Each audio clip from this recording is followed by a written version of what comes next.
What up, what up? What up, what up? Let me make sure I can be heard. Did a whole goddamn stream on mute last week. Let me make sure I can be heard. Hold on one sec. Sound like we good. Sound like we good. Here we go. Sound like we good. Yes, sir. Yes, sir. Yes, sir. Back in the building. Yes, sir. Yes, sir. Back in the building. Back in the building with your boy King David. And we are on Talk Your Shit Boxing, episode number 5 on the realest motherfucking boxing channel there is, Box or Die. And we're going to talk some good shit today. I say we're going to talk some good shit today. Do you feel me? Do you feel me? Yes, sir. Yes, sir. Light it up here in the building, man. What's up? Shout out to my boy. Light lit up. Appreciate you. Appreciate you in the comment section, man. We're going to get this party started, man. Last week I did a whole live, half a live on mute. So I'm paranoid as hell right now, man. I feel like I got to check my sound every 2-3 minutes just to make sure I'm not talking to my damn self, because last week for sure I was talking to my damn self. But again, welcome to Talk Your Shit Boxing, episode 5. The title of this episode is What These Fighters Should Do Next. We're going to have a good stream ahead of you, man. I'm hoping to chop it up with some of y'all, man. I might, if anybody comes in, anybody want to jump on here, you know what I'm saying? I could drop the link and you could jump on here and we could chop it up, you know what I'm saying? But until then, if I don't hear nothing, I'm just going to continue to cook and do what I do, you know what I'm saying? But we got a good show, man. We're going to talk some real boxing, not too much of the political shit, just some things that I feel should happen, some of the decisions I feel that fighters should make right now in order to jumpstart their career, you know what I'm saying, and maybe moving on to the next level, you know what I'm saying? But without further ado, let's go ahead and get into it, man. Again, the title of the episode is What These Fighters Should Do, so let's go ahead and start cooking, all right? Let's go ahead and start cooking. So here's the thing, right? Here's the thing. Fighters, there are a lot of fighters who, not a lot of fighters. Let's say there are some very key fighters right now in boxing. Boxing has some key fighters right now. They're not necessarily the biggest stars. They're not necessarily the smallest stars, but they're in positions to where they could greatly impact the trajectory of how boxing goes in the next few years. You feel me? They could greatly impact the trajectory of boxing in the next few years based on the decisions that they decide to make. You know what I'm saying? You saw the thumbnail, so you know who I'm talking about. So some of these dudes are big fighters. Some of these dudes are real big, important fighters. And some of these dudes, not so much. However, all of these dudes kind of hold the keys right now, okay? And the decisions that they make will greatly affect boxing. You know what I'm saying? So what I want to do this evening, I want to talk about some of the ideas that I have for what these fighters should do in order to push their careers or push boxing to the next level. You know what I'm saying? Push boxing to the next level. You know what I mean? So let's go ahead and get right on into it, man. Let's get right on into it, man. So I got a few up, but I'm going to go ahead and start with the lightweights tonight, man. I'm going to start with the lightweights. And you seen who was up there, Devin Haney, man. Devin Haney is the first who I feel holds the keys right now. Now, here's the thing about Devin. The thing about Devin is right now there are a lot of people who do not want to fight Devin. There's a lot of people who don't want to fight Devin. But at the same time, even though there are a lot of people who don't want to fight him, there's a few who they don't necessarily want to fight him, but they're open to the idea of a Devin Haney fight right now. They're open to the idea of a Devin Haney fight right now. Thus, kind of putting him in a position where he can make a few decisions. You know what I'm saying? He can make a few decisions. Now, based on the decisions that he makes, it may set us back a few years or progress us a few years as a sport. Okay, so let me go over what I'm talking about. So right now, Devin Haney, right now he has this Linares fight right now that's on the horizon, right? Jorge Linares is a dude who very rough, very rugged. He's one of those dudes who would be a solid win for Devin Haney should he get it. You know what I'm saying? In addition to Jorge Linares, my man lighted up say Fortuna and Linares. Yep, that's what we're talking about right now. Fortuna is another one who's kind of in the woodworks. You know what I'm saying? And again, these dudes aren't necessarily interested in a Devin Haney fight. Nobody has stepped forward and said they want that smoke per se. Well, nobody that we're talking about right now, okay? Because there has been someone over the last few days who has kind of found their courage, like that lion off the Wizard of Oz. There's someone who's kind of found their courage and who's kind of stepped up. So we're gonna talk about that right now. But he has Linares, he has Fortuna that's there. You know what I'm saying? Ryan Garcia seems like he's warming up to the idea of a Haney fight. He really doesn't want to fight Haney. You can tell. So for Ryan Garcia right now, it seems to me like everything would have to go wrong in order for him to fight Devin Haney. Everything would have to crumble. Like we know Pacquiao's not going to work out, but maybe Tank. He seems like he's still trying to get this Tank fight. He seems like he's working on a few other things. He's really trying to work on these other fights. But based on a conversation I saw between Ryan Garcia and Eddie Hearn, it seems to me like he's semi-open to the idea. He doesn't want to fight Devin, but he might. So you also have Ryan Garcia. But in addition to that, you have a few people we haven't talked about in a while. There's a few people out there who we haven't mentioned in a while, you know, for obvious reasons, but maybe Devin Haney might want to apply pressure. And one particular option I'm talking about is Gary Russell. Gary Russell right now isn't doing that. Gary Russell right now has nobody on the docket right now for him to fight. You know what I'm saying? Correct me if I'm wrong. Is Gary Russell, is there a Gary Russell fight on the horizon right now that I don't know about? Fortuna called out Devin last year. Okay. Light It Up says Fortuna called him out last year. He did, but we all know that the tables, you know, as time passes, a lot of times the tables turn. So we'll see if Devin decides to go in that direction. I think that'll be a good fight for him. You know what I'm saying? Fortuna, even though he got called out last year. The thing is I want to see Devin get one of these marquee fights. Is really what I want to see. I want to see Devin get one of these marquee fights, whether it's Fortuna, whether it's Linares, or whether it is, Light It Up says that's a duck in your opinion. That's a duck. See, here's the thing about dudes like Devin Haney. Dudes like Devin Haney are constantly trying to fight the best competition. So right now he's trying to go after T.O. T.O. is clearly what his eyes are on right now, but T.O. got out of that situation real quick. So now that T.O. has decided to go with his mandatory, which, by the way, wasn't necessary, now Devin's in another situation where now he has to kind of come up with someone else as a new opponent in order for him to fight. You know what I'm saying? And that's where we at with Devin. I personally think that Fortuna should be Devin's last option, because we know Fortuna's already lost to some very, very he's already lost a few times. You know what I'm saying?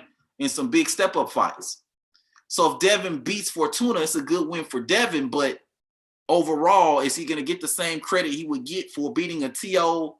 or a, or even a Linares? You know what I'm saying? Or Gary Russell, somebody who's undefeated. Devin's looking for them big money fights.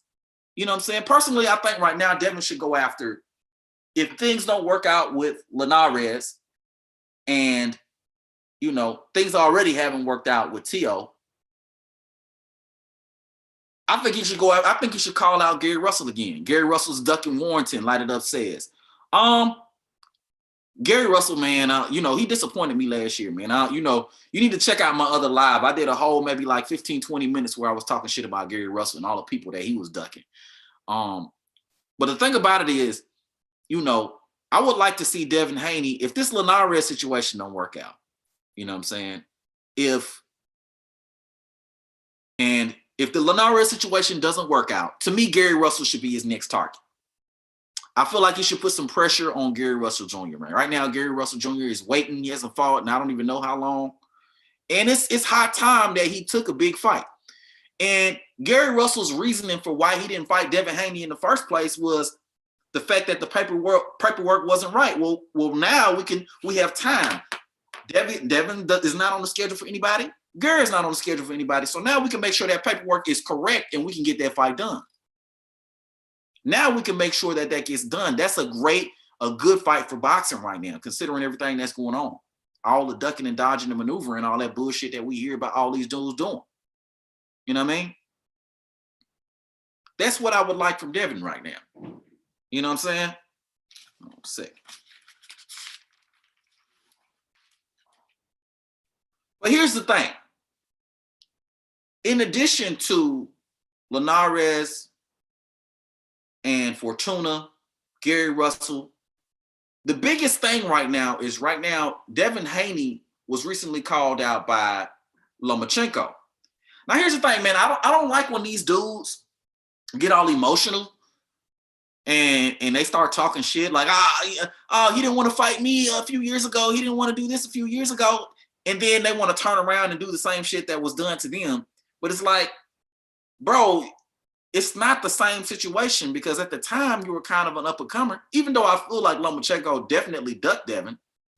At the time, you were someone trying to build a name, and this is somebody with an already established name.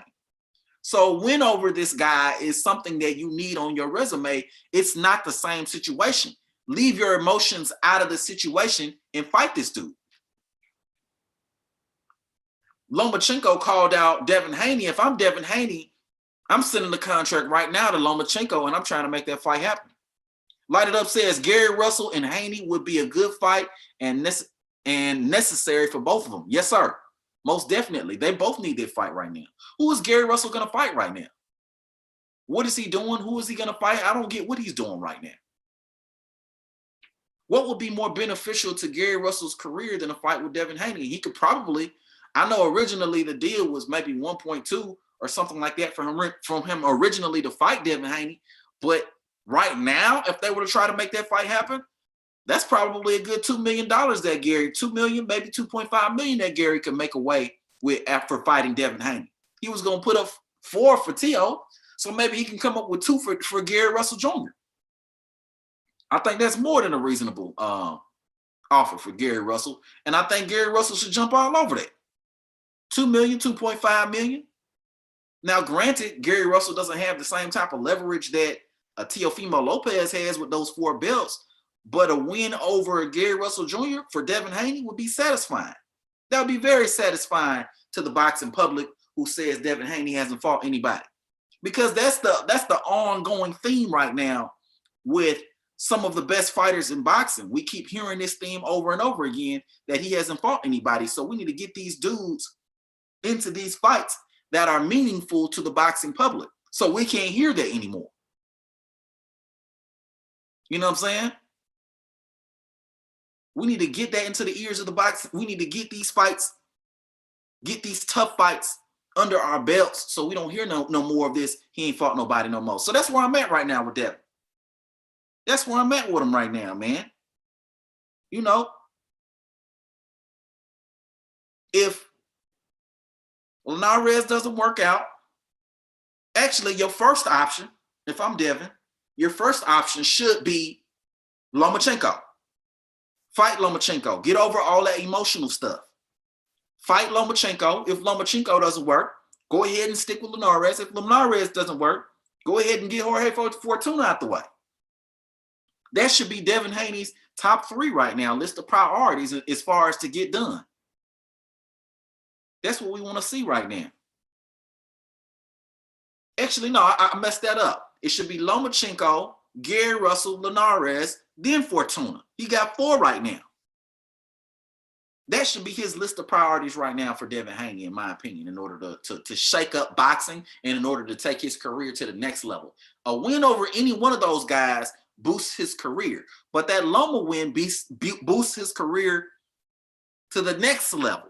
And if he beats Lomachenko worse than Teofimo Lopez, well, that's just going to set the mood for a T.O. Devin fight even more, because now you have something to reference. Now you have something to compare. Now you have something that's already been proven, and you can go into that T.O. fight with that on your resume. You can go into that T.O. fight as far as negotiations are concerned with that on your checklist. You know what I'm saying? All right, so we're done with Devin, man. Let's move on to another dude, man. Let's move on to the welterweights. Here go another dude right now that I feel like is holding the keys right now to the welterweight division. And I know a lot of you dudes are going to agree with me, man. Eugenio Ugas. Eugenio Ugas holds the keys right now to the welterweight division.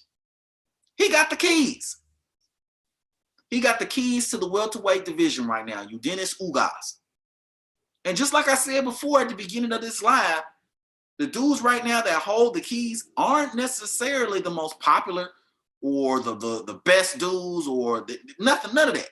Eugenio Ugas holds the keys to the welterweight division because you have Earl Spence right now with 2 belts. You got Terrence, who has that WBO belt. Okay, and Eugenio Ugas got that WBA. Now, here's the thing. We don't know whether or not he's going to keep that WBA because Pacquiao is, I guess, petitioning the WBA in order to get the belt back. So he can kind of set up this fight with Crawford, which I hope happens. But to me, in all likelihood, I don't see that petition working out in Pacquiao's favor. PBC holds the keys, says light it up. PBC holds the keys. Well, PBC could hold the keys if they were to make certain moves certain ways. You know what I'm saying? But they don't do the same things that these other promotional companies do in order to protect their champions. You know what I'm saying? Light It Up also says they have all the champions and they won't make the Spence fight Bud. They won't make Spence fight Bud. Yeah. But honestly, man, and I'm gonna do another live about that. Honestly, I feel like as far as the Spence and Bud, that's more on Spence. I feel like if Earl wanted to fight Bud, there would be no issues with PBC. PBC would make that happen. Light It Up also says Mikey made an announcement that Manny is facing him next last night. He said it's almost official. That would be really, really, really sad. That'd be real sad. I was talking about that last week. I was talking about how these dudes are all waiting on Pacquiao and he could turn around and do some shit that none of us really know and fight Mikey or fight goddamn Inoue. You know what I'm saying? And we don't know. And we really don't know. I really hope that that's not true, Light It Up, man. I really hope that ain't true, man. I really hope that, that's just a rumor and we may be getting this Crawford Pac fight. Now, mind you, I didn't hold out a whole lot of hope for that shit, but there's still a little flame somewhere in my heart right now thinking that fight's gonna happen. Light It Up also says, is it on Spence? I think if Spence wanted to make the fight would be made. I think if Spence wanted to make the fight would be done. I know the whole 60-40, 70-30, whatever the thing offer that he put up there for Bud, but Light It Up says, I have proof the PBC is stopping the fight. Here's PBC president saying PBC won't make Spence face Bud. Now, when you say make Spence face Bud, you mean like put pressure on Spence to face Bud? Or do you mean that Spence wants to face Bud and they're stopping it from happening? Which one do you mean, Light It Up? Light lit up?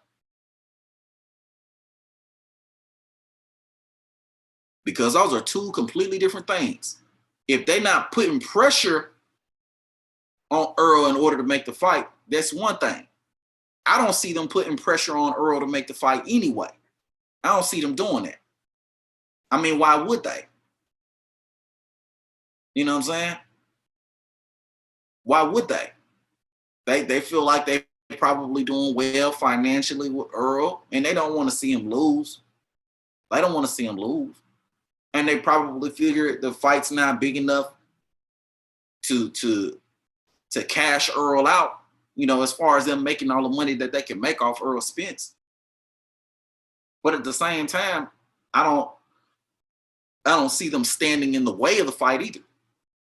I don't see them doing that either, because to me, Earl's not that big of a star where, you know, they would stand in the way. Light It Up, you say no, they won't make the fight. Interesting. PBC vice president said that, huh?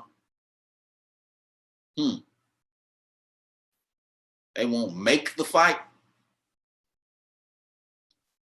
I don't know about that. I don't know about that. I'm still heavily under the impression that if the fighters want to fight, they can make the fight happen. Drop the link in there for me. Drop the link in there for me. Yes, sir. Drop that link. Drop that link for me, yeah. They don't want to risk losing their cash cow. I could see that. But I could see them feeling like that, you know what I'm saying? But is he producing that much money for them to block that fight from happening? I could see it more with Canelo. Like you could see they protecting the fuck out of Canelo. But with Earl, they also want to force Bud to PBC and keep all the belts in-house. That makes sense. That makes sense that they would want to do that. But it's a huge gamble, though. It's a huge gamble for what? Because here's the thing, right now, how many options at welterweight does Earl have? And we're talking about Ugas right now, right? We're talking about Ugas. But let's say Ugas decides to go in a different direction.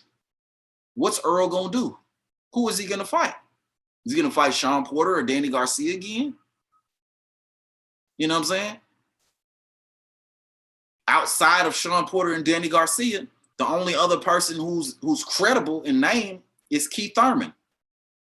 And he already said he doesn't want to fight Keith Thurman. He already said that he has no intention of fighting Keith Thurman. So what is he going to do? You know what I'm saying?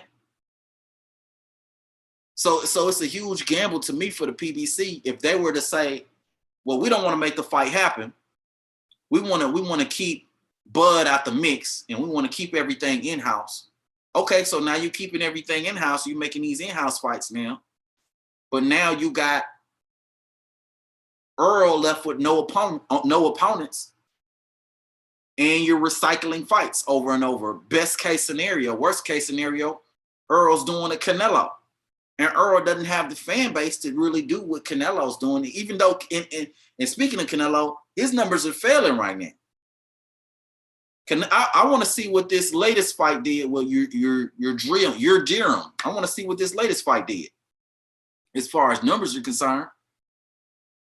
Because if Canelo's failing, lining up bums and stuff like that, I can only imagine that when Earl tries to do the same thing, if he's not fighting Keith Thurman, if he's not fighting Terrence Crawford, if he's not fighting Sean Porter or Danny Garcia, that his numbers are going to plummet too. You know what I'm saying? And put things really in perspective. And then he's going to be left with that negative stigma of not having fought Terrence Crawford. Because people are going to remember that the fact that that shit didn't happen. And if that's PBC's play, that kind of leaves a bad taste in their mouths. So I don't know. I don't know. But back to Ugas. Back to Ugas right now. Ugas holds the keys. Ugas got the keys right now. Ugas got the keys. Light Lit Up says he's going to fight all PBC stable, including Ugas, and maybe rematch Porter, and then Spence will move up. Well, according to what Bud is saying, Bud might already be up there before Spence moves up. Campaigning. So if Bud's at 154, and I think Bud will beat Jermell Charlo. If Bud goes up to 154, he gets that WBO, and he goes and he gets that IBF. So him and Jermell have 2 belts. That's a very interesting situation right there. And if it comes to Jermell and Bud fighting, I think Bud beats Jermell. So now you have Bud Crawford undisputed at 154, and Earl moving up to 154 in that division. He has no choice but to fight Bud Crawford unless he's gonna jump up to 160 or some shit. Because Bud's already talking about doing that. If this Pacquiao thing don't fall or go through, I think Bud was saying that he wanted to go up to 154 and fight for that WBO up there, which I think is a brilliant move by Bud. I like that move. Light Lit It Up says the reason PBC is denigrating Bud on social media and creating a narrative that Bud is ducking, they may even be preying on the larger YouTube channels to help. They definitely doing that. Terry Smooth, what's up, my guy? Yes, sir. Oh no, Bud loses to Charlo. You think Bud loses to Charlo? I think it's a 50-50 fight. I think it's probably 60-40 fight. Charlo got that power. Charlo has a puncher's chance. He has good boxing skills, but he has more of a puncher's chance to me, Terry. I think Bud finds a way to win that fight. I think so. Pacquiao is fighting Mikey. Light Lit It Up just said that, man, that Pacquiao just agreed to a deal to fight Mikey. I hope that's a rumor, man. I hope that's a rumor, Terry. I really do. I really hope that that's a rumor. Light Lit It Up says that's not true. They took Bud's statement out of context. He was bullshitting with Danny. It seems like he was going to chase him up for the fight. Terry Smooth says too much power, and Charlo has a good gas tank. He has a lot of power, but if he doesn't knock Bud out and it goes 12 rounds, who you think gonna win? I agree that Charlo could knock Bud out. But if it goes 12, who you think got that 12-round decision? I always go with skills over power punchers. Always. Terry Smooth says, they said Mikey will make it official in 2 days, later this week. I hope not, man. I really hope not. I really, really, really, really hope not. You know what I'm saying? I really, really, really, really hope not. Light Lit It Up says they are denigrating Crawford and making it seem like he's ducking. So he takes the rap for Spence Crawford fight not happening. I feel like majority of boxing fans right now, like I feel like the paradigm is kind of switching right now. You know what I'm saying? I feel like the paradigm is switching a little bit. I feel like a lot of boxing fans are kind of starting to see the situation for what it is. Like the 60-40 shit, you know what I'm saying? It sounded more and more like an excuse to a lot of boxing fans. And they kind of starting to see like, hey, man, I don't know. Bud ducking, that don't really sound right. Because you don't show up at a dude's fight that you're trying to duck. You know what I'm saying? You don't bet $1 million on a fight that you're trying to duck. You know what I'm saying? You remember that? You remember that little exchange they had, Earl and Terrence, where they bet $1 million? You don't bet $1 million on a fight you're trying to duck. So I feel like a lot of boxing fans are kind of starting to see what the fuck's really going on out here. Terry Smooth says, Bud wins of Charlo doesn't KO him just like Tony Harrison? Yeah, absolutely. If he don't knock him out, he's losing. And Bud is a much better boxer than Tony Harrison. And that's no shade to Tony Harrison, because Tony Harrison can box. Tony Harrison can box, but he ain't no Bud. He ain't no switch hitting, fight off your back foot, front foot, supreme counter puncher, punches and bunches, aggressive type dude like Bud. He ain't that guy. You know what I'm saying? Like Lit It Up says, the statements Bud made were at Canelo's fight. Someone recorded his convo with Danny Garcia that he was moving up after Bud asked him for a fight. Bud said he'll move up too. Well, like Lit It Up says, check AB Boxing channel for the recording. I just watched that video, actually. I just watched it. I just watched that video. But I've been hearing about this for a while now, that Bud might move up to 154. Because I could see it. He said he's done asking for the Earl fight. You know what I'm saying? He said he's done asking for that fight. So he's like, well, I'm done asking for Earl. Earl got 2 belts. He's about to get 3 belts. You know what I'm saying? With this Ugas, if he can line up that Ugas fight. So that's going to leave me with 1 belt. And it's going to leave me in a division where nobody's trying to fight me. Nobody's trying to make a conscious effort in order to make fights happen. So fuck it. Let me go ahead and go up to 154. Let me see what they talking about. And right now at 154, you have the IBF and the WBO. We have 2 champions up there who aren't really big name or anything like that, who he can get his hands on those belts, who probably would be more happy to get in the ring with a Terrence Crawford, because Terrence Crawford is going to be the bigger name out of both of those dudes in that fight. Tommy De Jesus says Charlo will sleep Bud. If he doesn't sleep him, Tommy, if he doesn't sleep him, who wins in a 12-round decision? Who wins in a 12-round decision if he doesn't sleep him? I agree that he could sleep him. It could happen. But if it don't happen, if he don't sleep him, what happens? Bud got to take the 60-40. Spence will fight. Well, that's what he say. That's what he say. He says that. He also said that Bud needed to get a belt. Bud got a belt.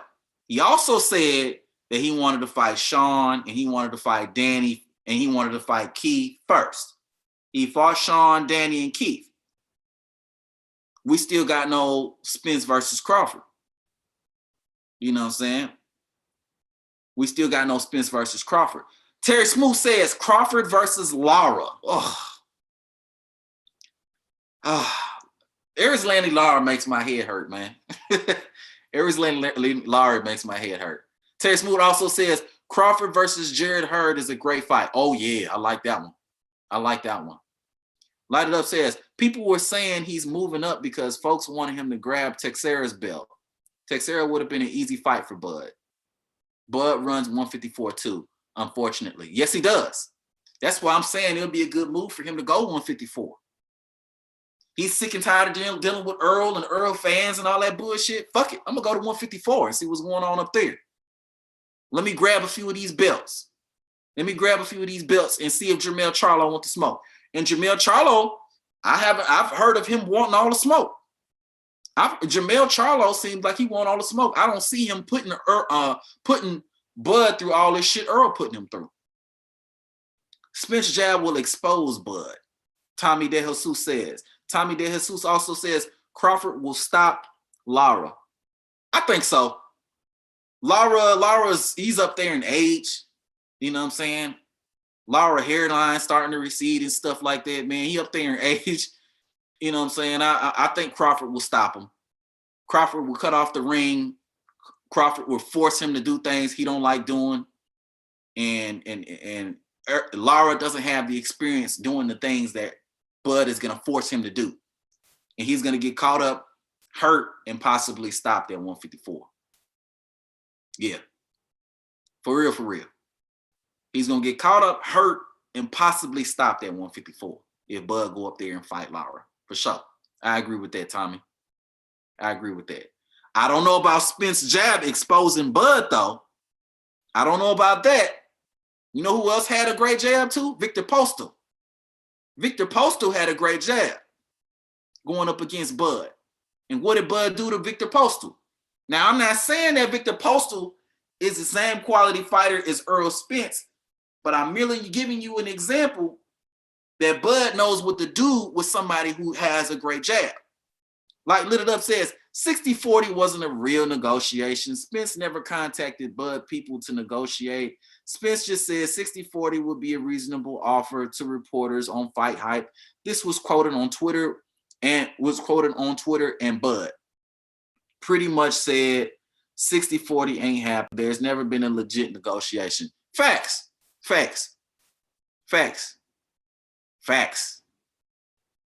There's never been a legitimate negotiation between Earl and Bud. And Earl has never made a concerted effort in order to get the fight done. You can tell when people want to fight. Earl don't want to fight, is what it looked like to me. You know what I'm saying? You know what I'm saying? Terry Smooth says, I don't think so. Lara got the WBA belt.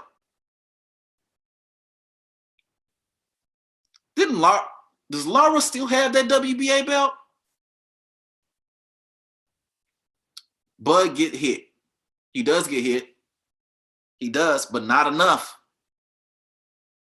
Not enough. We've seen Bud get hurt too. But not enough. Not enough. Well, we haven't even seen Bud get hurt. Well, we've seen him get hurt at 147 against Kavalauskas. We've seen it. Light It Up says, Terry Smooth says, Postal only lost by majority decision. Postal did a good job for the fight. He did. Postal did a great job. Postal's a really good boxer.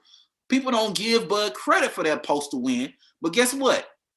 Danny Garcia wanted no parts of Postal before he moved up to 147. Remember, Postal was his mandatory. Postal was Danny Garcia mandatory before he moved up to 147. Danny Garcia completely avoided Postal, moved up. Postal was a legit fighter that Bud don't get no credit for at all. You know what I'm saying? I don't like Spence over Bud for Undisputed. I like Spence over Bud for Undisputed.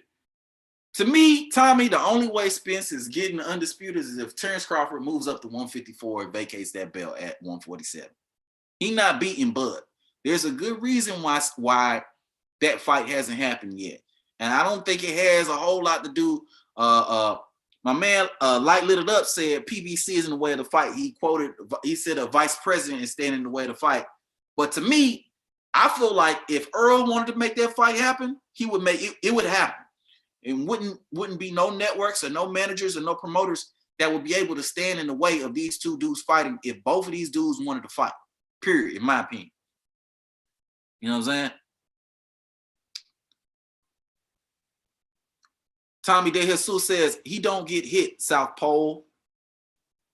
Lara beats Canelo brother for a vacant WBA regular. Who has the super title? Isn't that Charlo with the WBA? Terry Smooth says, Postal lost by a controversial majority decision to Jose Ramirez. He's a good fighter. Yeah, Postal is legit. Bud gets no Bud's biggest win. He's definitely up there. Postal's a good win at 140. Postal's a really good win at 140. Light Lit It Up says Mayweather got hurt by Maidana and dropped by Zab Judah. Pac has been KO'd. Spence has been hurt by Emmanuel Lartey and Porter. It's called fighting. Yeah, I mean, when you step into the ring, you bound to get hurt more than a few times, period. That don't mean that any of these dudes is going to beat Bud, point blank, period. Explain why you think that, Tommy De Jesus.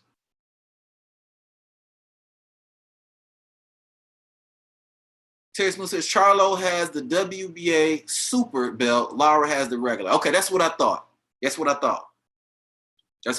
Lara got the super, and Lara has that regular title. You know what I'm saying? Lara's content as long as he got a belt. He not really after as long as he has a belt, he's not really looking to unify. He's not really looking to do anything with that belt. He's like, I got a belt, I'm cool. You know what I'm saying? I got a belt. I'm cool. Tommy De Jesus says, I respect Bud. I just don't think he can win against Spence. Tommy, you want to jump on here? I'll drop a link. We could talk about that right now. Because I think Bud outboxes him. I think Bud outboxes the shit out of Earl. I think that's why that fight hasn't happened. Terry Smooth Jr. says, wait, Zab nor Shane dropped Floyd. Stop this. I mean, it wasn't an official drop, but Shane made those knees buckle. Zab would probably, you can count more as a drop, because I believe that glove did touch the thing. None of those were official though. You know what I'm saying? And I love Floyd, but everybody gets hurt in boxing. It's boxing. It's not hugging. It's boxing. It's not hugging. Everybody gets hurt. You know, ain't no shame in getting hurt. You probably ain't like the word though, Terry, when somebody say he dropped him. You know what I'm saying? It ain't really a drop. It's like his glove touched it. It was a down. You know what I'm saying? Body shots. Tommy De Jesus says body shots on Earl. On Terrence. Body shots on Terrence. Well, Earl is definitely going to look to throw a lot of body shots versus Terrence, but the problem with body shots is you can counter body shots a little easier than you can counter shots to the head. It's a little easier to counter body shots. You know what I'm saying? It's a little easier in my opinion. Light Lit It Up says, Spence fans have more faith in him than PBC. Facts. Spence fans are, the craziest fans right now are Spence fans and Canelo fans. Those are the craziest fans right now. But I never thought I would see Spence fans be at that level of crazy as Canelo's fans. That says a lot about Earl. You know what I'm saying? Earl built up his fan base to the point where he got crazy fans. That's what's up. You know, I'm actually a little proud of him for having crazy ass fans, you know, like Pacquiao fans and shit like that, and Canelo fans. That's what's up. I'm glad Earl got fans. A lot of these dudes don't know what the fuck they talking about. You know what I'm saying? But I'm glad that he has a good, solid fan base. Light Lit It Up says, Spence fans have more faith in him. Oh, okay. Tommy De Jesus says, Bud is not proven at 147. Fights a top 5. Fight a top 5. I don't like when people use that argument because he's a champ at 147. He's a champ at 147. So you can't say fight a top 5 if he's a champ. He clearly would have had to fight a top 5 fighter in order to get a belt. Whether you feel like he beat Jeff Horn or not, Jeff Horn was a belt holder with a win over Pacquiao. You know what I'm saying? Whether you feel like he won that fight or not. Like Lit It Up said, the Zab Judah drop was Floyd, was similar to Cavi drop of Bud. Watch that fight again. Yeah, it was similar where the glove touched. It was similar. As far as for Floyd's, they could have countered that and I wouldn't have been mad at that, them counting that as a knockdown. Floyd still would have won. I think that the important part to remember when we talk about these little drops and these little intricacies about the fight is Floyd still would have won that fight against Zab. Bud still would have won that fight against Kavaliauskas had they counted those as drops. So that's the important part to remember about those things. Terry Smooth says Earl has great body work rate, a great jab, and better than average defense and can move. Bud is going to have engage in close distance like Porter did, laid out the blueprint. He don't have to do that. But here's the thing, he can do that. That's the dangerous part about Bud. That's the dangerous part about Bud. He doesn't have to do that, but he can do that. He can audible into that. He can audible into a Sean Porter kind of style. Fight at close range, throw short punches. He could do that without no real issues. And then he could say in the next round, he could back up, fight off his back foot, use his jab more. And then the next round, he can throw counter punches. Bud is just so versatile like that. He can fight in a lot of different ways. He can show a lot of different looks. Earl has to prepare for 10 different fighters with Bud. When Earl fights Bud Crawford, he has to prepare for like 10 different fighters when trying to prepare for Bud Crawford. Terry Smooth Jr. says, Bud beat Jeff Horn, and who was the champion? So he was top 5. Yes, Terry, I agree. Tommy De Jesus, okay, this is a comment in y'all. Was a champion at 147 when he fought Bud, automatically a top 5. Mean Machine, also rated top 5, WBO number 6. Okay, drop them facts on. Terry Smooth Jr. says, Mean Machine is a good fighter, but not champion worthy. Well, you know what would be a good fight? You know what would be a good fight right now? I would like to see Mean Machine fight somebody like Sean Porter. I feel like that'd be a good little matchup right there. That'd be a good little matchup. Tommy De Jesus says, I'm not hating, I respect all boxers, just my opinion. We respect the opinion, Tommy. Ain't nothing wrong. That's what this all is about, man. Opinions, man. We talking boxing. That's what the fuck we talking about here. You know what I'm saying? That's what the fuck we talking about. We talking about opinion. You know what I'm saying? So it's all good. But yeah. Mean Machine and Sean Porter would be a good fight. I like that fight. I like that fight. But back on point, man. I was talking about Ugas right now, how he kind of holds the keys. Ugas got the keys right now. Ugas got the keys. I mean, obviously right now, Ugas's biggest decision, Ugas's probably most lucrative fight is again going to be against Errol Spence. That's going to be his most lucrative fight. But even though that's his most lucrative fight, I don't necessarily think Ugas should take that fight. I don't necessarily think he should take that fight. If I was Ugas, I would go after Keith Thurman. If I was Ugas, I would go after Keith Thurman. Here's the thing, man. A lot of these dudes, they're trying to blackball Keith Thurman. But let's look at what a Keith Thurman fight would do for any of these dudes. First of all, we know that Keith Thurman's a big name because he did decent numbers versus Pacquiao. I'm not going to call none of these dudes numbers big numbers, but he did decent numbers versus Pacquiao. 400,000 or 500,000 pay-per-view buys. Not bad. Okay.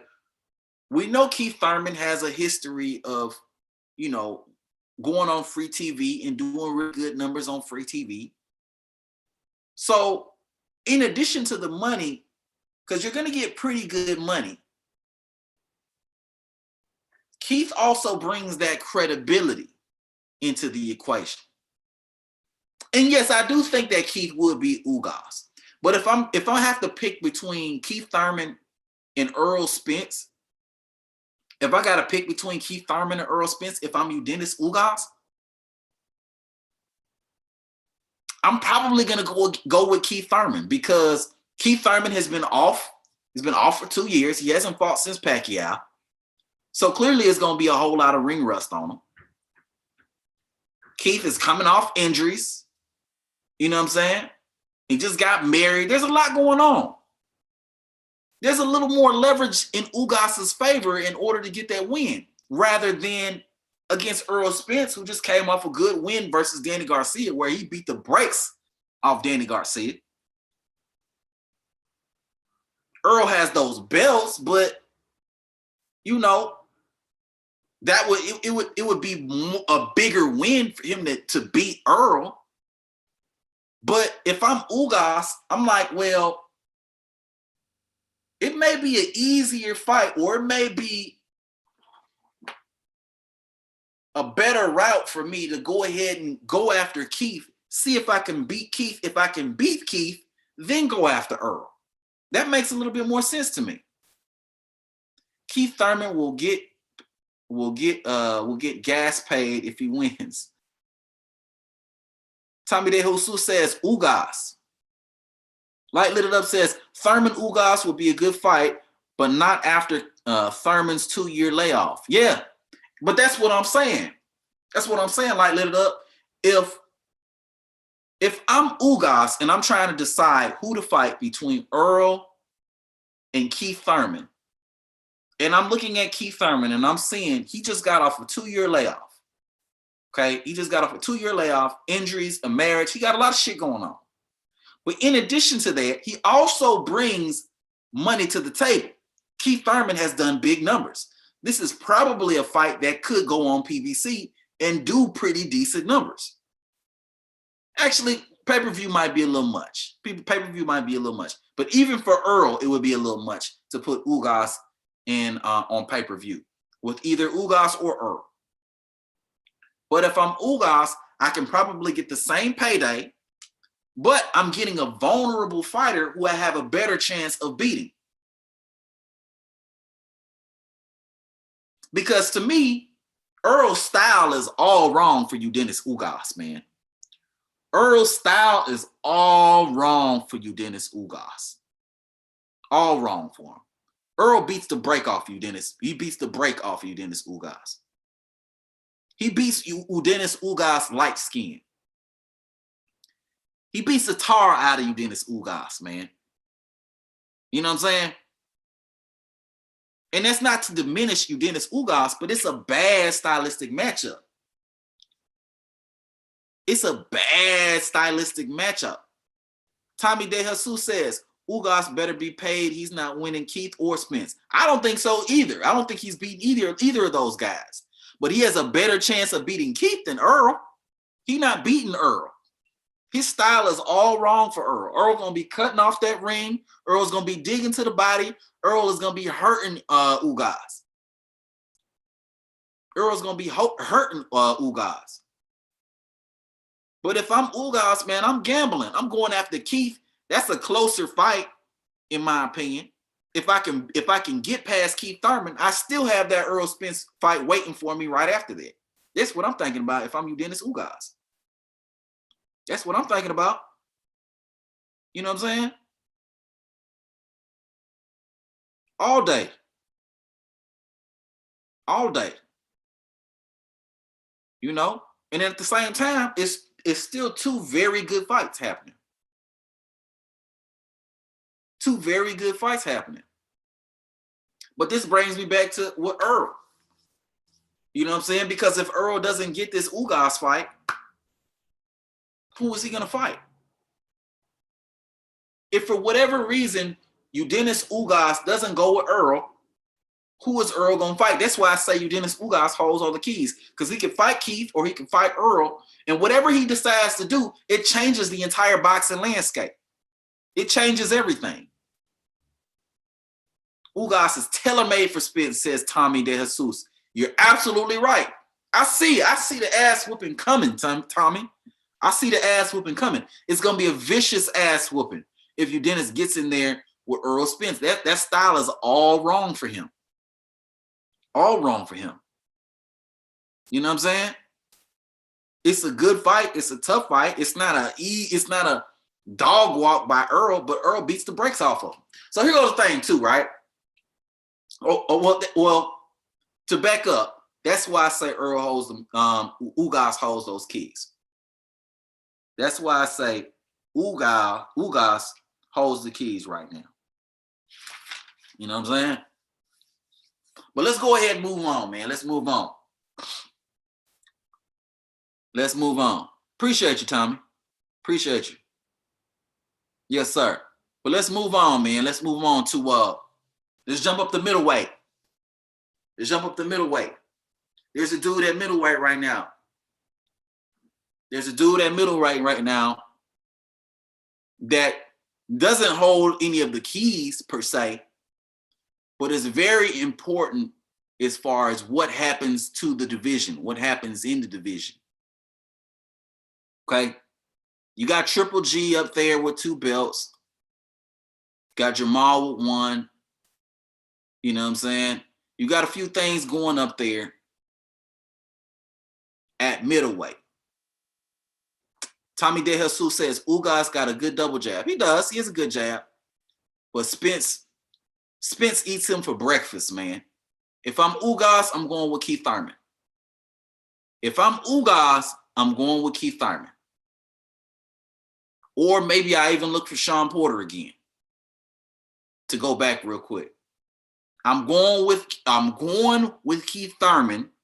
If I can beat Keith Thurman, then I'm gonna go Earl route. Or I'm going Sean Porter. Okay, which to me, he beat Sean Porter in that first fight. He beat Sean in that first fight. But I'm going for that Sean rematch, or I'm going with Keith Thurman, then I'm going to Earl. But on to middleweight. On to middleweight. Okay, so there's a guy at middleweight right now who doesn't necessarily hold the keys, okay? But he does have a belt in the division. And to me, I feel like the decisions that he makes right now can greatly, greatly change the landscape of boxing if he makes the right decisions. We can change how boxing looks. Okay, and that dude is Demetrius Andrade. So here's the thing, right? When it comes to Demetrius Andrade, he's clearly a guy that most people don't want to fight. Okay, clearly. We've seen it over and over and over again. We've seen guys steer clear of Demetrius Andrade for good reason. For good reason, they steer clear of Demetrius Andrade. I mean, southpaw, length, skills, you know what I'm saying? We can go on and on about what Demetrius Andrade has to offer as far as the fighter is concerned. But dude, stay away from him. Okay? But he does have a belt right now. And he does have a decision to make. Okay? So what I feel like Andrade should do, considering everything that he's done in his past. And here's the thing. I want to say that I respect Demetrius Andrade because Andrade always goes after the best competition. He always tries to go after the best competition, no matter how much of a detriment it is to his career. You know what I'm saying? Demetrius Andrade always tries to go after the best competition. If we look at Demetrius Andrade's resume, he couldn't always fight the Canelos or the Triple Gs. But he always took people that were either undefeated, one loss, right up there, you know what I'm saying? Up and coming guys who were trying to make a push at the title, who were trying to make runs, who were trying to build their name. He always got up in there and kind of destroyed their hopes and dreams. He always did that. Tommy De Jesus says, Demetrius Andrade don't get the respect he deserves. He really doesn't. He really doesn't. I respect the hell out of Demetrius Andrade, man. So I need to start off all conversations with that he always fights, he always strives to fight the best competition that's available to him. Okay? Right now, it looks like Demetrius Andrade, from what I can see right now in boxing news, is it looks like he may be fighting Liam Williams next. Liam Williams may be the next Andrade victim. And Liam Williams is an okay fighter. He lost to Liam Smith, which is the guy who got stopped by Canelo for Andrade's WBO title at 154. He's that guy. But, you know, that may be a mildly entertaining fight. But here's the thing. Here's what I think Andrade should actually do. I think Andrade should just really line up all bums. I feel like Andrade should do what Canelo's doing right now. I feel like Andrade should kind of do what Canelo's doing right now.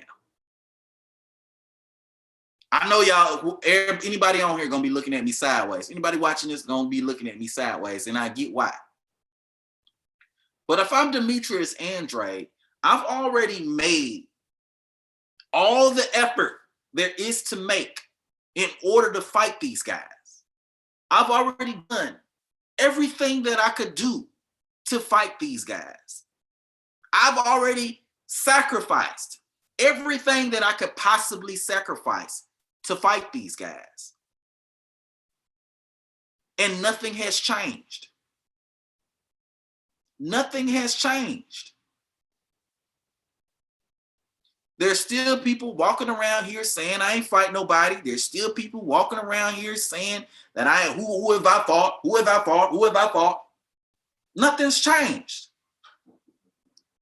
So if that's the case, if I'm Demetrius Andrade, fuck it. Give me all the bums. Give me all the bums. So here's the thing, right? Here's the thing about fighting bums, right? Or fighting people. Bums is kind of disrespectful. Here's the thing about fighting lower level opposition, right? The problem is the lower level opposition lacks the credibility that the higher level opposition lacks. But the good news about the lower level opposition is the lower level opposition is available more consistently than the higher level opposition. So if I'm Demetrius Andrade, I'm fighting 4 times a year and I'm fighting lower level opposition. And I'm building my brand and I'm putting myself in a situation where people know my name. Whether you know me for slaying bums or not, you know my name. You know my name because I fight 4 times a year on a network, whether it be DAZN or whatever's going on. You know my name. And allow these dudes to come looking for him. Allow these dudes to come looking for him. Do I feel like that's ever going to happen? Possibly not. But at the rate Demetrius Andrade is going, these dudes aren't going to fight him until they see him look vulnerable in some type of way. If Demetrius Andrade got dropped in a fight or wobbled, he got dropped in a fight against Martirosyan. But if he ever got like it says, give me all the bums. Yes. Give me all the bums, man. Give me all the bums. Fuck it. These dudes ain't gonna fight Andrade until they see he look vulnerable. And Andrade's not gonna look vulnerable until he's 55. In my opinion, he doesn't get touched enough for his skills to wane unless he just gets lazy and stops working out. You know, that would be the only way that he would look vulnerable in any type of way. But if I'm Demetrius Andrade, I need Demetrius Andrade to fight 3 and 4 times a year in order to build his brand, build up his name. I need Demetrius Andrade to do the same things he was doing at the very beginning of his career when he started out. I need him to do that.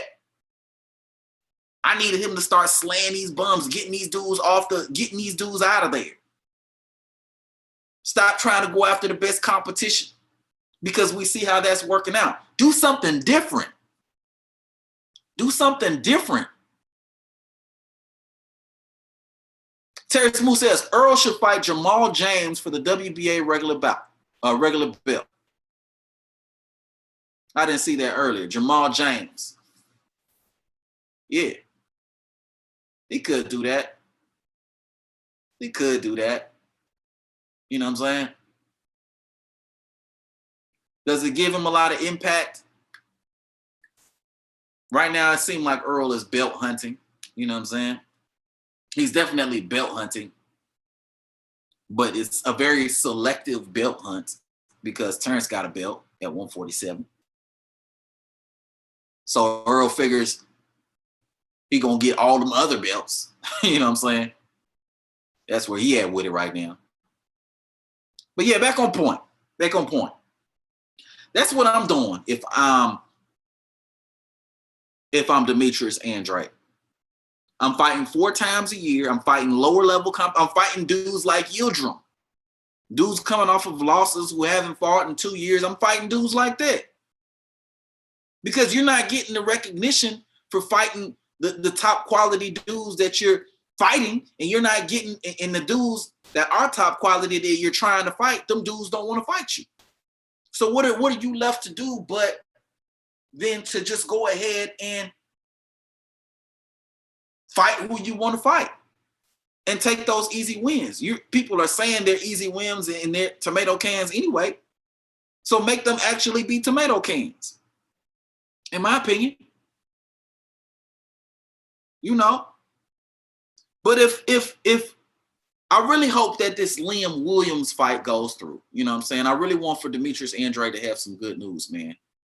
And really and fight this dude. At least some of these dudes over in the UK acknowledge this Liam Williams dude. Nobody in the US is gonna really know who Liam Williams is or whatever. But at least them UK dudes will back off a little bit. At least when they hear Liam Williams, you know what I'm saying? Maybe they, they give that dude some sort of credibility. Nevertheless, you know what I'm saying? After this Liam Williams fight, if it happens, if it doesn't happen, Andrade need to do what he do. He need to go ahead and line up all these bums, man, and do it like that. You know what I'm saying? But let's go ahead and move on, man. Let's move on to the final guy that holds all the keys. Now, this dude is probably the biggest name in boxing right now. This dude definitely holds all the keys. He definitely holds all the keys to the car. You know what I'm saying? And that's AJ. AJ got all the keys right now, man. AJ has all the keys right now. AJ got the keys. AJ can do whatever the fuck he want to do right now. And I don't think anyone would look at him funny. I don't think anyone would criticize AJ in any type of way for doing whatever the fuck he wanted to do. Now, right now, we see AJ and Fury is, that's going on. Clearly, things aren't finalized with that fight because a few days ago, we saw Tyson Fury go on his little rant talking about he wanted to fight 2 times or something like that, and how the Fury fight, how the AJ fight wasn't done and everything like that. I say that's great. That's great. That's great for AJ because to me, AJ can fight whoever the fuck he want to fight. And I don't necessarily feel that Fury deserves that fight with AJ, given everything that's going on. If I'm AJ right now, and I'm looking at the situation via AJ's eyes, right? And I see the fact that Fury has all this cheating stuff going on his end. It's a lot of stuff going on. He's in court with Wilder. It's just a big ass fucking mess, right? And I look at all the heavyweights in the division, including Wilder, and I'm like, is that fight even really worth it? Because Fury's fan base, I don't believe it's as vast as a lot of people believe it actually is. I don't believe Fury's fan base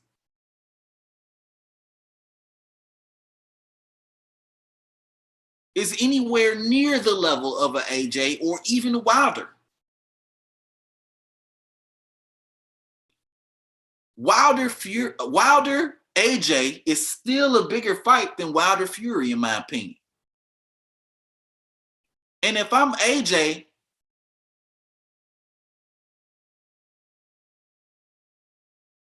what's the reason I'm really fighting Fury for? Is it for money? Is it for that belt?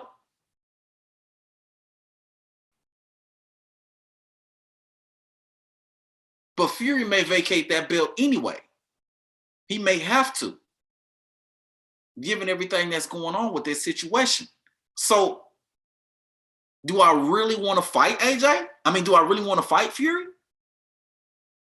And if I fight Fury and I beat Fury, do I get full credit for fighting Fury and beating Fury? Given all the allegations of cheating and everything going on with that whole situation with all that bullshit going on? If I'm AJ and I'm looking at that Fury fight, Fury has all this stuff going on. Am I super confident that that fight's actually going to happen? Fury could test positive for this, or, we could find rocks in his glove or some shit like that the day before the fight and everything gets shut down.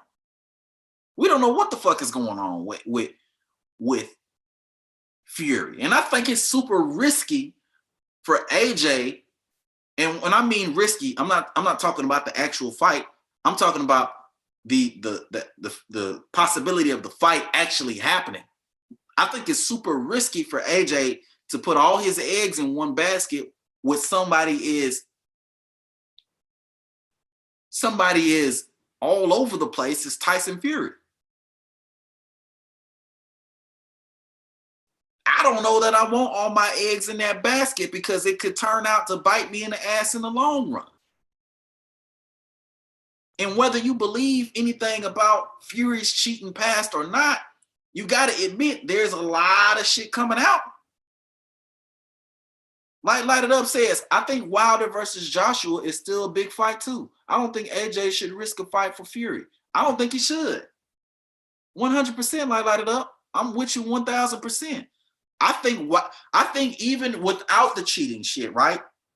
Even without the cheating shit on Fury's side, Wilder AJ is still a bigger fight than Wilder Fury. Than Fury AJ. Now, mind you, Fury and AJ is a big fight in the UK, right? But Fury can't even fight in the UK. Fury can't even fight in the UK. Now, mind you, people are probably gonna buy it buy the pay-per-views on the BBC Sports. But as far as that whole live gate stuff, and doing big Superdome numbers over in the UK, all that is irrelevant because Fury can't even fight there. So they have to fight in the Middle East. AJ has to go to the Middle East in a market that they don't even know, a market where they're not familiar with what kind of numbers they're going to do as far as live gate is concerned. And I'm not a huge live gate person. You know what I'm saying? But that's a part of the money, but I'm not a huge live gate person. So, but mostly you're banking on pay-per-views, which I'm not super familiar with how the pay-per-views work over there in the UK, how much they charge for it. I think those dudes subscribe to a service and then people pay for the service and things like that, on a monthly basis or annual basis, something like that. Bone Kui says salute to you, Bone Kui. Salute to you. Yes, sir. And if you haven't already, make sure you subscribe to the channel, man. Like the video, man, so we keep cooking. Yes, sir. But back on point. But if I'm AJ, I'm looking at that. I'm like, we can't even fight in the UK. I got to go to the Middle East. And fight. I can't even fight around my people in the UK.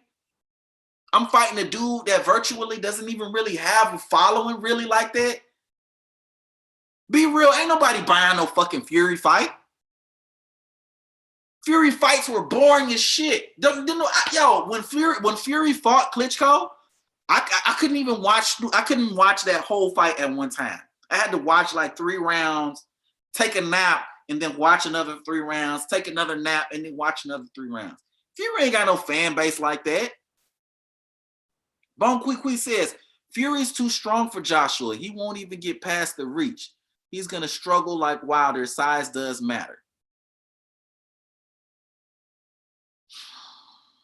I don't know about that. I think that's going to be a very interesting fight if it happens. It's a big if right now. I think it's a very interesting fight if it happens. You know what I'm saying? But if it does happen, Wilder's a much different style. AJ's a much different style than Fury. Than Wilder. He's much more complete as a boxer, and you can't fight him the same way. It's a completely different fight. Bone Kui says, I think Devin Haney is underrated. He's got one of the best jabs and defense is great. Oh yeah, Devin Haney got skills to pay the bills for sure. Devin Haney is nothing. He's not short of skills. He got all the skills to be able to do great things in the sport. It's just a matter of getting him in those fights that we want to see him in. It's just a matter of getting him in those fights we want to see. You know what I'm saying? But back on point, man. Back on point. If I'm AJ, and I'm looking at this Fury fight, and here's the thing, Fury thinks he's like the A side or some shit too. He won. I heard there was a dispute over whose name should go first, which is like, it's crazy to me. Because if you're AJ, you're like this big superstar. You're this dude who's filled up stadiums. You make 8 figures, maybe 9 figures, easily. Well, I will say 8 figures, but a strong 8 figures. You know what I'm saying? And you got Fury, who had a good fight. He had 2 good fights with Wilder, but certainly ain't doing the kind of numbers that you're doing, fighting mild competition. If I'm looking at this situation, I'm like, we'll wait. Why am I going so hard to try to make this AJ fight in the first place? Why am I going so hard to make this AJ fight when it's really not even the biggest fight? It's really not even the biggest fight. And then at the same time, we got all these little prerequisites that we have that done, this done. And then on top of that, we can't fight in the UK. I got to fight in the Middle East. Okay. And then Fury has all this legal shit going on, man. Fury got all this legal shit going on. Legal shit can last a long time. I know they said that all of that is resolved, but you can say whatever the fuck you want to say. That's not going to stop a bitch from filing motion after motion after motion in order to delay what the fuck is going on.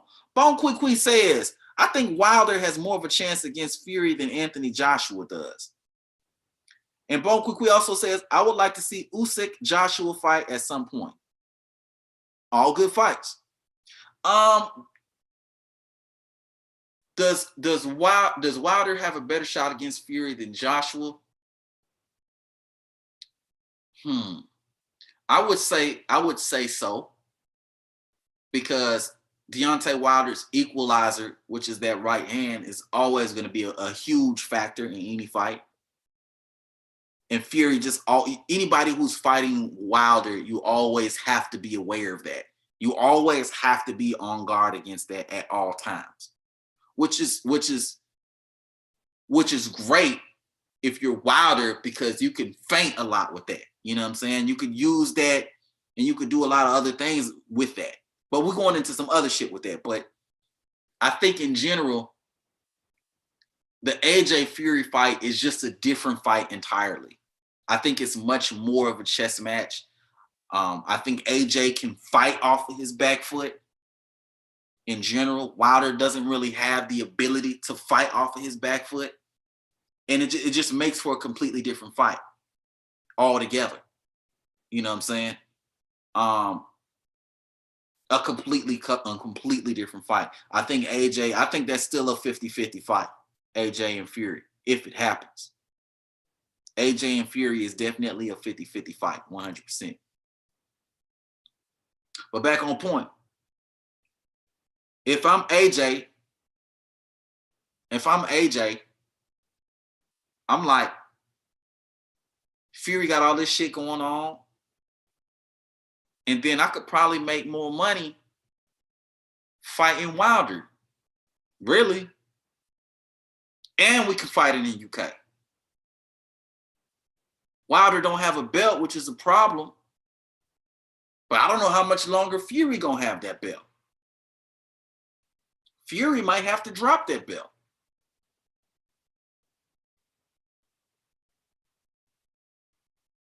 Bone Quick says, David Benavidez looked like the son of Andre the Giant. Why is that? Can you explain? Hey, he might look like Andre the Giant, but that motherfucker can fight. David Benavidez can fight. I don't give a fuck. Hey, he can look like Freddy Krueger. He can fight. He got hands. And I have a feeling a lot of these dudes at 168 are going to avoid that David Benavidez smoke altogether. It looked like David may fight. I hope he fights Anthony Durrell again. That was a really good fight. I like the Benavidez Durrell. It looked like that might happen. Even though Durrell had that draw with the dude, Deron Davis, or I forgot what his name is, Dyron Davis. You know what I'm saying? But I don't know how that's gonna work. They might have to fight again. They might have to fight again after that draw, which kind of holds things up. But maybe because they have to fight again, maybe what happens is WBC go ahead and elevates David Benavidez to that mandatory spot. And then, once Davis and Durrell fight again, the winner of that will become the mandatory for whoever wins that fight. Whoever wins that fight, once David Benavidez becomes the mandatory. But Canelo's so cool with the WBC, man. They might not even do that. They might just keep Benavidez at they may do some shit where they make Benavidez the regular champion and then make Canelo the super champion, or maybe give him another franchise belt at 168. It may be some bull ass shit like that. Bon Kukui says, how do you feel about Adrian Broner being the son of Rick Ross? Oh, you over here trolling, Bon. You trolling. You trolling. I like AB, man. I like AB. Always liked AB. AB had a fight recently. I ain't even really talk about it. Because AB is just trying to do his thing. He's just trying to get back into the game. And I respect that. You know what I'm saying? I respect that. You know what I'm saying? But back on point, man. To close out, I just want to say, man, that a lot of the dudes I talked about here tonight, man, they have a lot more leverage than they think they have. You know? A lot of times, in order to change your situation, you got to change your thinking. You got to change your thinking. If I'm Demetrius Andrade, people are criticizing me for fighting nobodies. Well, I'm going to fight real nobodies now. And I'm just going to focus on building my name rather than increasing the quality of opposition. I'm going to focus on building my name. And I'm going to fight bums, and I'm going to fight bums often. I'm going to fight them 3 and 4 times a year so people continuously see me knocking these dudes out or smoking these dudes and get an itch to really see me start putting pressure on these other fighters in order to get them in the ring with me. If that's what I'm doing, if I'm Andrade. There's no better advertisement for yourself as a fighter than you being in the ring on a regular basis. You know what I'm saying? You know, if I'm Devin Haney, I'm getting out my feelings and I'm going ahead and I'm taking that Loma fight. Fuck whatever Loma did to you in the past. Fuck whatever Loma did to you in the past. Was it some bullshit? Hell yeah, it was some bullshit. But a Loma win is going to give you the credibility that you need. A Loma win is going to give you the credibility you need on your resume. Fuck all that emotional shit. He didn't want to fight you when he had a belt. That was some bitch ass shit. But get that fight out of the way and call it a fucking day. You're going to get paid well. It's going to be a credible opposition. You're going to get a chance to prove yourself. You know what I'm saying? If I'm Dennis Ugas, I'm fighting Keith Thurman instead of Earl Spence. Keith Thurman's an easier opponent. He brings probably the same amount of money. He doesn't necessarily have the belts, but he's an easier opponent. He's more vulnerable. He's coming off of a 2-year layoff and injuries in a marriage. Might be a little soft after all that. Definitely an easier fight than somebody like a Earl Spence, who, in my opinion, Earl Spence is a dangerous fight for you, Dennis Ugas. Dangerous fight for you, Dennis Ugas. Bone Quick says, Berlanga has a 100% KO ratio at super middleweight. It's clear the man got power in them hands. Also, who do you think Plant should fight next? Light It Up says, that's what I was going to say. He should fight 3 and 4 times a year. Yes, sir. Bone Quick, you first. Caleb Plant, man, I would really like it if a dude like Caleb Plant took initiative and decided to fight Benavidez. I would really like that. I know that shit ain't gonna happen, but I would like that. That's what Wilder did when Wilder fought Luis Ortiz. Wilder was like, well, fuck it, I'm the champ. This is a dangerous opponent. Everybody's saying this dude is dangerous. Let me go ahead and fight him. I think that would be, I feel like that would be really dope if Caleb Plant did that. Now, mind you, Benavidez would beat Plant, but I feel like I would have so much respect for Plant if he was to do something like that. Because all he's going to do, all it looks like he's going to do is sit around and wait on Canelo, and I really don't want him to do that bullshit. Really don't want him to do that. Berlanga looks real devastating right now. He looks real devastating right now. Real devastating. He got power in them hands. Yeah, man, he got power. We're going to see him in there with some real guys. Let's see what he does.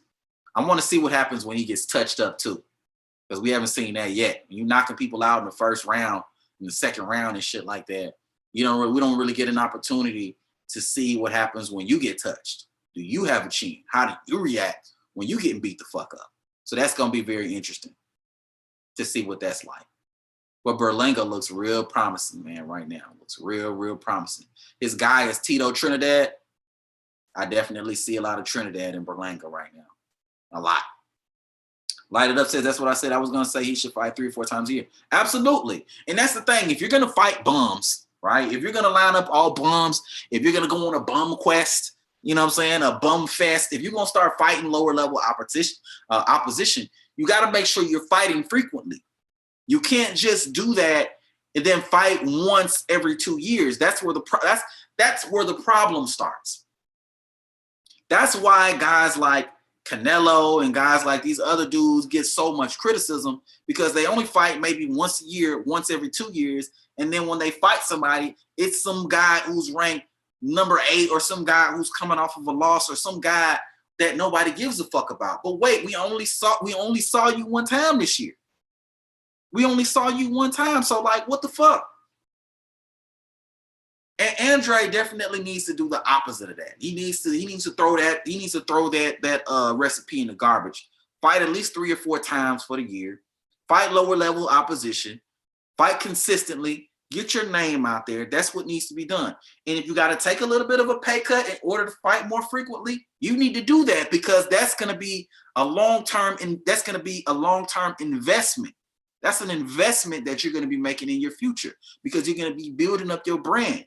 Once people see you beating guys the fuck up on a regular basis, they're going to want to see you in the ring with somebody, and they're going to put pressure on these other motherfuckers in order to make these fights happen. They're going to put pressure on these other motherfuckers in order to make the fight happen. And I feel like Andre also should be more vocal. I feel like, why isn't Andre doing these interviews like the Breakfast Club and going on Sway in the morning, doing little things like that, going on Y100 radio? Why isn't he doing more press? Why isn't he doing things like that? Why isn't he doing these things like that? Floyd Mayweather, one of the reasons he got to where he is because Floyd Mayweather wasn't just a boxer. He became an entertainer. He became a public figure. He became a source. He became somebody that people wanted to watch. You hear this man talking about how he the best and all these dudes and all the goddamn time. You're gonna want to tune in to watch him fight. And I feel like Andre needs to kind of take that energy, because Andre doesn't even have to pretend to be anyone else. He doesn't even have to like put on a fake image of himself. He can just be himself and just pull up at these little places and do these little interviews. And I feel like he would knock it out of the park and gain a bunch of new fans and really take his career to the next level. But again, in order to change your situation, you got to change your mindset. And that's what I feel like these fighters that I talked about tonight need to do. You know what I'm saying? Because they have more options than they realize. You know what I'm saying? But first you have to understand that you have options. Then you could think about how to use those options. So with that being said, I'm gonna go ahead and end this goddamn live. If you haven't already, make sure you subscribe to the channel. Make sure you like the video, man. Share with your friends. Let them know we talk all that shit. I said earlier at the beginning of the show, man, I'll keep this shit going, man. If one of you dudes, any of you guys want to jump on here and chop it up, I'll drop the link and we can get busy. But if not, I'm gonna go ahead and pack it in, man. I'm gonna give y'all about a minute to respond, man. One of y'all dudes want to jump on here and we can keep going. But if not, I'm gonna go ahead and end this live.